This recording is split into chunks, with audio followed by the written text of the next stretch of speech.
Bienvenidos a su programa El Futuro de América. En este programa deseamos restaurar el fundamento de los valores bíblicos que hicieron de esta nación la más próspera y poderosa del mundo, los cuales se están perdiendo con rapidez, y esto podría destruir a esta nación porque las ideas tienen consecuencias. Hay que ser conocedores de las tendencias actuales para hacer decisiones correctas que den estabilidad para esta y futuras generaciones. Para guiarnos en el tema de hoy, su amiga y anfitriona, Nena Arias. ¿Qué tal, amigos?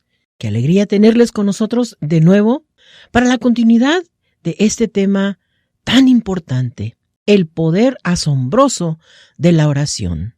Compartía en la primera parte cómo siempre me ha fascinado lo que es la oración. Cómo podemos dialogar directamente con el Dios Todopoderoso, Creador del universo, de nuestras vidas, de toda la creación y de una manera muy personal. Eso me asombra. Y compartimos en nuestro previo programa cosas muy importantes y vamos a construir sobre esos puntos que ya cubrimos. Así es que te invito a que escuches la primera parte de este tema, el poder asombroso de la oración. Esta es la segunda parte y yo soy Nena Arias. Mencionamos al final del programa que los cristianos que no aprendan a pararse constantemente en oración serán derrotados. Si no se disciplinan en la oración, van a fracasar en su caminar con Dios, porque la mayor parte de nuestra lucha se lleva a cabo a través de la oración. No hay otra manera más que estar en comunión con Dios y estar en comunión con su palabra, y de esa manera podremos triunfar. Y Jesús nos enseñó la importancia tan urgente de la oración con este ejemplo que también mencionamos en nuestro previo programa, que se encuentra en Lucas capítulo 22, versículo 39 al 46, que nos enseña que la oración era algo que Jesús solía hacer. Y solía ir al Monte de los Olivos. Aquellos que han visitado a Israel se dan cuenta que el Monte de los Olivos, que ahora es el lugar tradicional que se dice, está justo afuera de los muros de la ciudad antigua, en un cañoncito, un bajón que da, y luego está el Monte de los Olivos, que claramente se puede ver la ciudad antigua. Sin duda alguna, ese lugar era de inspiración, no que Jesús requiera inspiración, porque él sabía perfectamente bien todo lo que hacía, pero es simbólico porque allí estaba Jerusalén frente al Monte de los Olivos, que era la sede, la capital de la nación, que era el lugar donde estaba el templo, el lugar donde todos los creyentes venían a adorar en algún punto durante el año. Allí estaban los sumos sacerdotes, allí estaban los escribas, los fariseos, todos los líderes religiosos de la nación. Y sin duda alguna, la intercesión de Jesús era muy, muy acertada en ese lugar para presentar todas estas cosas delante del Padre y lo que tocaba. También nos enseña en ese pasaje de Lucas 22, 39 al 46, que dicen que Jesús estaba en ese preciso momento en su hora de agonía y le instó a los discípulos, oren para que no entren en tentación. Él percibía la urgencia en ese preciso momento y quería que los discípulos también percibieran esa urgencia de estar en oración para no caer en tentación. Y Jesús se retiró un poco de ellos y oraba al Padre en angustia, con una tremenda intensidad tan grande que nos dice que las gotas grandes como de sangre caían a la tierra de su sudor. Y dice que en varias ocasiones regresó con los discípulos y los encontró todavía dormidos. Y les dice, ¿por qué duermen? Levántense y oren para que no entren en tentación. Se me ocurrió también mencionar en el previo programa qué hubiera sucedido si los discípulos hubieran captado la urgencia en ese preciso momento y hubieran seguido el ejemplo de Jesús de dedicarse a la oración. Se dice que estaban muy somnolientos, dormidos, por causa de la tristeza, dice el versículo 45. Eso quiere decir que estaban deprimidos. Cuando una persona se duerme a causa de la tristeza, es un grado de depresión. Quiere decir entonces que no había esperanza en ellos de que fueran a triunfar de esa prueba tan tremenda que Jesús ya les había dicho que venía sobre ellos. Pero, ¿qué hubiera sucedido si a pesar de esa tristeza, se hubieran armado de valor, habrían puesto en práctica el ejemplo de Jesús que habían visto a través de todos esos años, cómo Él se dedicaba a la oración y lo poderoso que era su vida a raíz de todo eso? Pero no lo hicieron. Y sabemos que cuando uno se encuentra sin ganas de orar, cansados, agotados, lo que hay que hacer es hacer todo lo opuesto a lo que el cuerpo quiere hacer. El cuerpo quiere recostarse, quiere descansar y cuando menos piensa, ya está dormido. Si queremos triunfar en la oración, muchas veces hay que levantarnos, ni siquiera sentarnos, hay que levantarnos, hay que caminar, hay que quedarnos de pie para poder lograr ese tiempo de oración, si no, nos va a vencer el cansancio. Y de hecho, es lo que sucede. Y Jesús quería ayudarles a sus discípulos a que triunfaran sobre esa prueba tan tremenda que se les venía encima. Y a veces pensamos que Jesús pudo vivir en un cuerpo humano, pero sin pecar, sencillamente porque era el Hijo de Dios y porque no fue concebido en pecado como nosotros. Esa es la mentalidad humana lógica.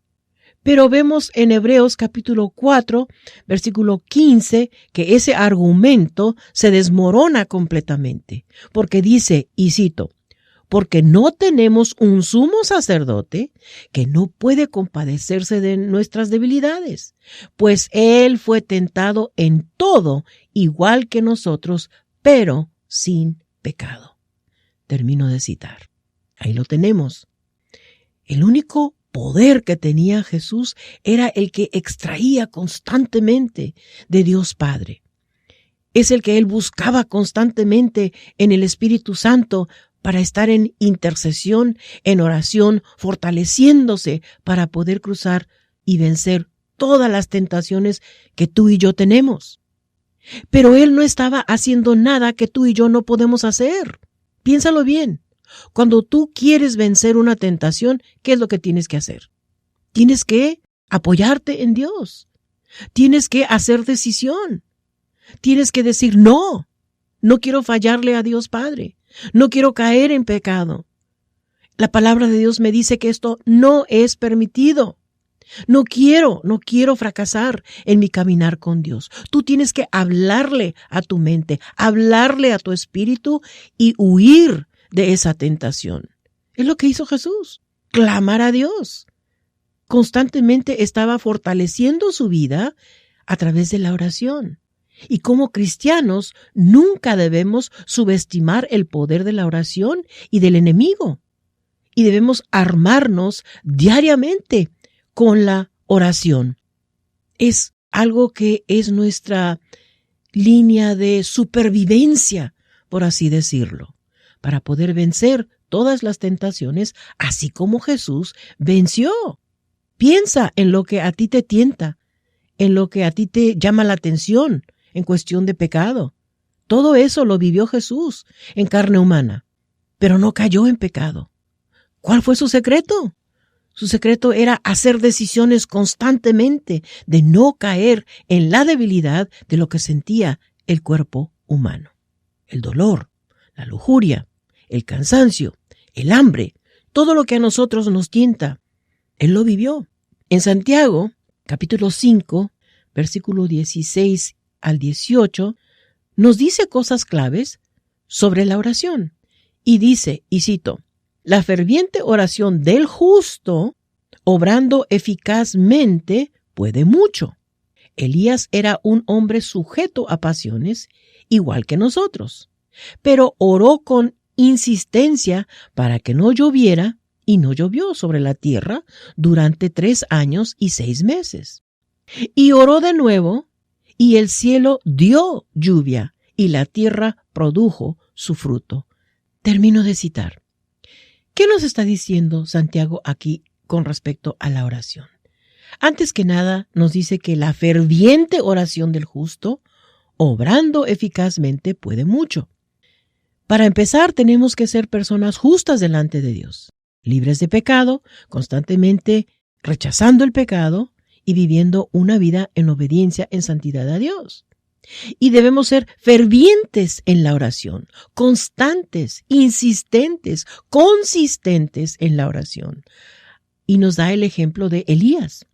Pero primero nos dice que Elías era un hombre sujeto a pasiones igual que nosotros. Elías no tenía nada diferente a lo que nosotros tenemos. Pero dice que él oró con insistencia para pedirle a Dios lo que tenía que suceder.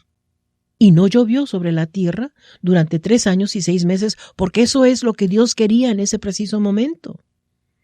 Dios quería llamarle la atención a la nación y utilizó a Elías. Pero nos dice primero que era un hombre sujeto a pasiones igual que nosotros. ¿Pero qué hizo la diferencia? La oración insistente, ferviente de este hombre que era justo, y se dio un gran milagro a través de la vida de Elías. La oración es algo constante y una cosa que los profetas y los hombres y las mujeres de la Biblia ejercían mucho. Sabemos acerca de la vida de oración de Daniel, hombre poderoso en la oración, muy disciplinado. Conocemos que la palabra de Dios nos dice que oraba 3 veces al día, dedicándose a Dios, intercediendo delante de Dios, y vemos su vida poderosa durante tanto tiempo, consejero de 3, 4 reyes, y fue tan impactante su contribución a través de su vida santificada, dedicada a Dios. Y no tenemos registro de que Daniel haya fallado a Dios en nada. No sé si no lo anotaron o de hecho nunca fracasó en nada importante porque no tenemos registro de ello. Lo que sí sabemos es que era un hombre justo, dedicado a la oración y que no le importó poner su vida en peligro y seguir orando, aun cuando el rey había firmado un decreto que nadie tenía que orar y pedir nada de un Dios que no fuera el rey. Un decreto ridículo, presuntuoso, de un ser humano creerse Dios, pero en fin, ese fue el caso. Pero Daniel dijo, yo no le voy a fallar a mi Dios y me pongo en sus manos. Y vemos el milagro tan maravilloso que hizo Dios de preservarlo en ese foso de leones, hambrientos, pero se dio un milagro maravilloso que hasta el día de hoy nos inspira a serle fiel a Dios. Y así, los hombres y las mujeres que Dios utilizó en la palabra de Dios, que tenemos ahí su ejemplo, se nos dice que eran personas dedicadas en su relación con Dios.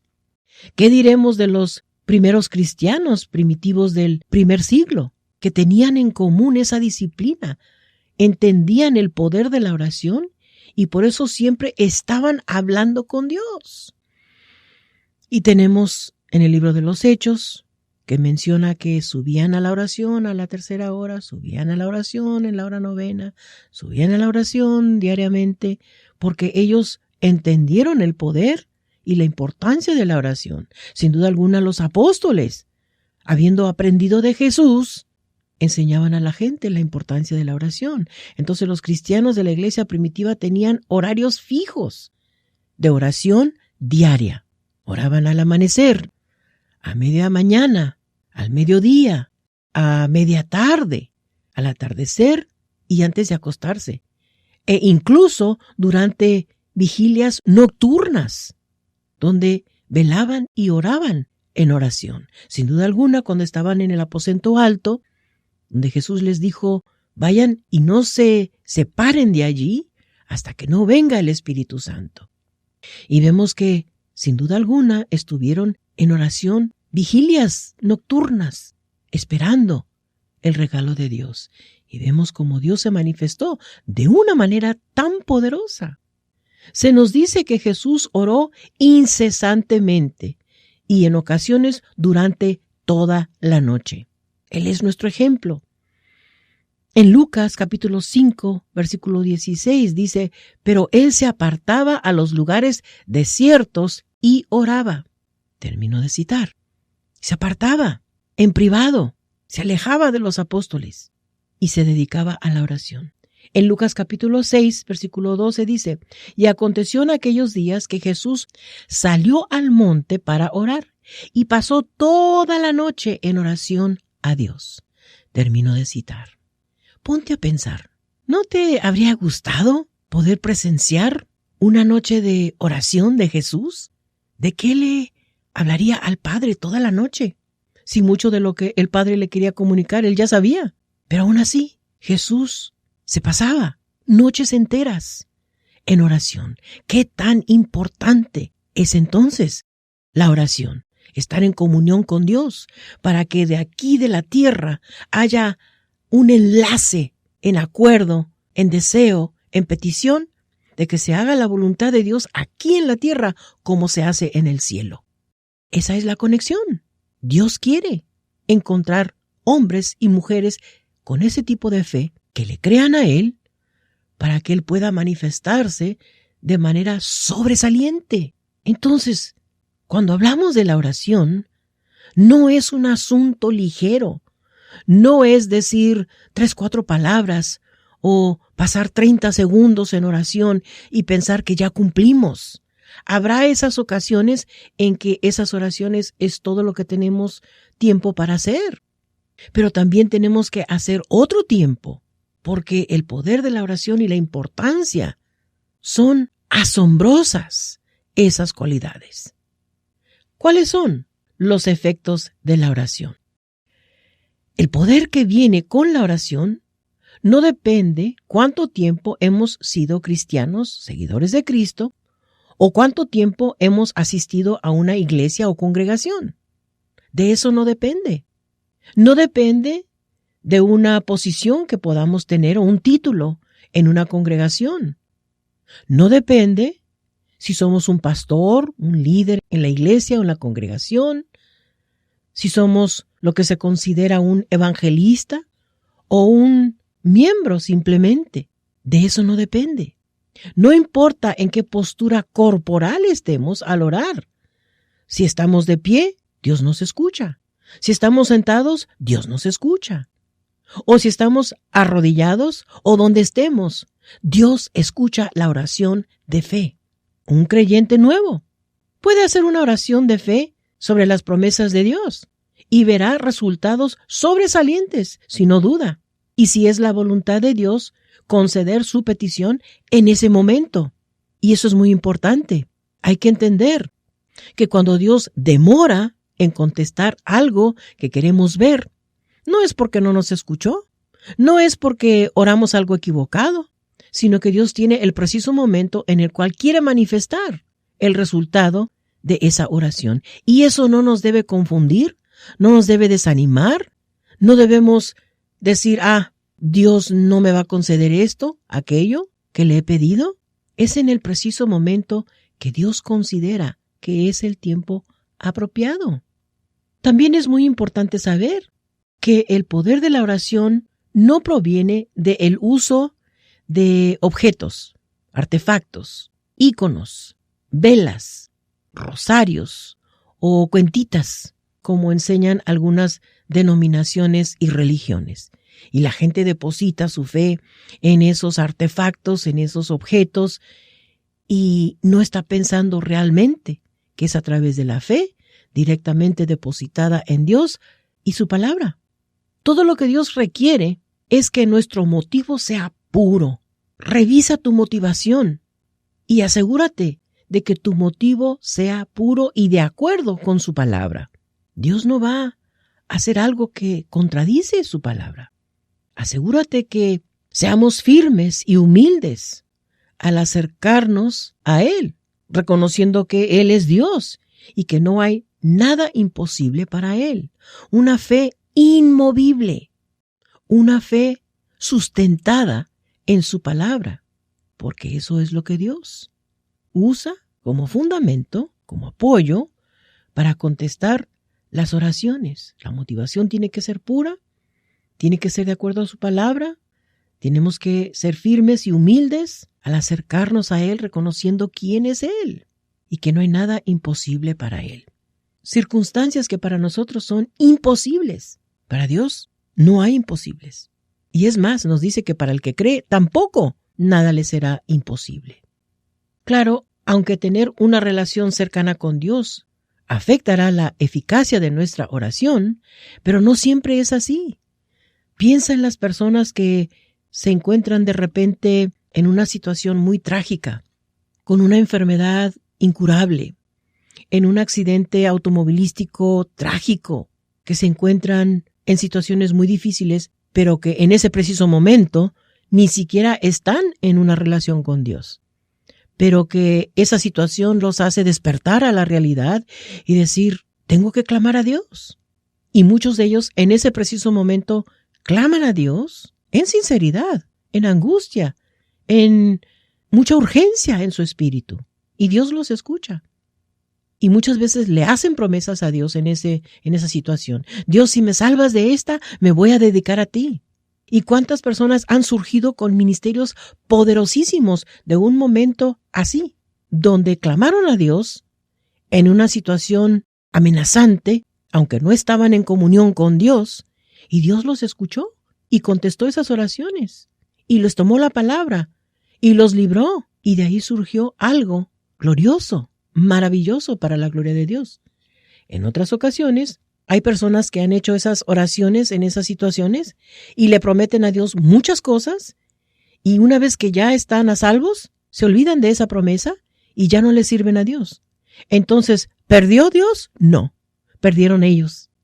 Y cuando vayan delante de la presencia de Dios, Dios les va a recordar, ¿te acuerdas esto que me pediste y te lo concedí y tú no cumpliste? Entonces estoy completamente justificado en desecharte, porque no me perteneces, nunca te conocí, nunca te entregaste a mí. Y esas son las realidades que vamos a tener que confrontar y enfrentar ante la presencia de Dios. De hecho, sabemos que muchas personas que no han entregado completamente sus vidas a Dios, basadas en su fe, han hecho oraciones muy poderosas que hacen temblar a los demonios y que suceden cosas poderosas, porque están utilizando la autoridad y el nombre de Jesús al hacer esas oraciones, y Dios es lo que honra. No hace mucho leí acerca de un hombre que decidió quitarse la vida y se fue a un puente alto donde corría agua fuerte, corrientes fuertes abajo, y decidió quitarse la vida. Al saltar del puente, inmediatamente tuvo cambio de pensar, pero ya iba en el aire. Y dice que clamó a Dios, se arrepintió, Dios, perdóname, no quiero morir. Fueron sus palabras. Y Dios lo escuchó. Milagrosamente fue rescatado de esas aguas de corriente poderosas y Dios le concedió la vida. En el aire se arrepintió y clamó a Dios. Y Dios lo escuchó y se manifestó de manera poderosa. Ese es el poder asombroso de la oración. Jesús les dijo a sus discípulos en Marcos capítulo 11, versículo 23 y 24. Dice, de cierto les digo que cualquiera que diga a este monte, quítate y arrójate al mar, y que no dude en su corazón, sino que crea que será hecho lo que dice les será hecho. Por esta razón les digo que todo por lo cual oran y piden, crean que lo han recibido y les será hecho. Termino de citar. Lo que Jesús les estaba diciendo a sus discípulos es que a través de la fe ya deberían ver sucediendo en su espíritu lo que van a orar antes de comenzar a orar. Y no acudimos a Dios en oración por algo si no creemos que Él puede hacer lo que le pedimos.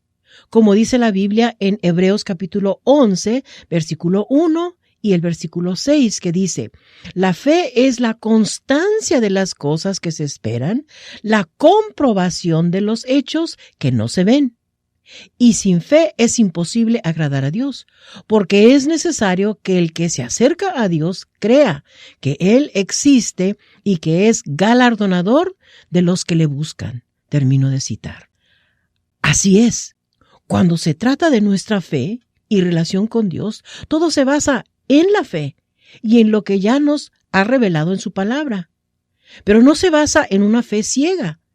Ya ha probado una y otra vez que es real y verdadero.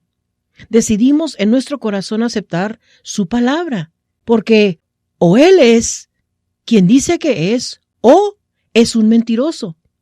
Nuestra decisión es así de sencilla y luego ponemos en práctica. Probamos los principios, probamos la palabra, lo que ha dicho, y lo veremos suceder.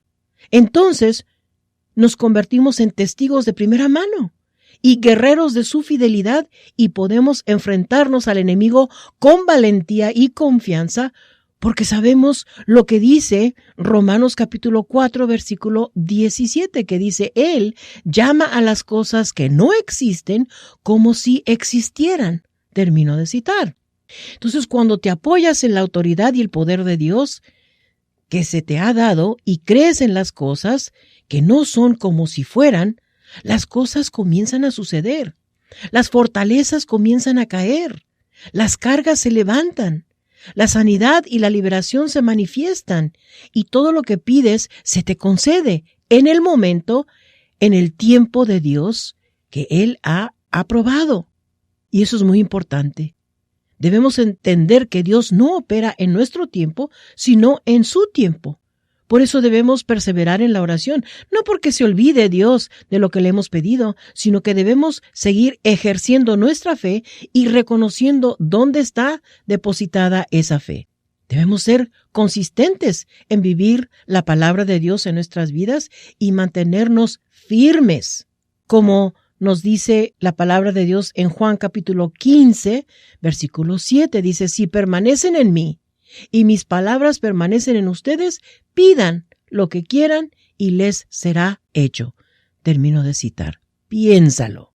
Las condiciones son permanecer en Dios y en su palabra. Y entonces sí, lo que pidamos, Dios lo va a conceder, porque no vamos a pedir nada que sea contrario a la voluntad de Dios.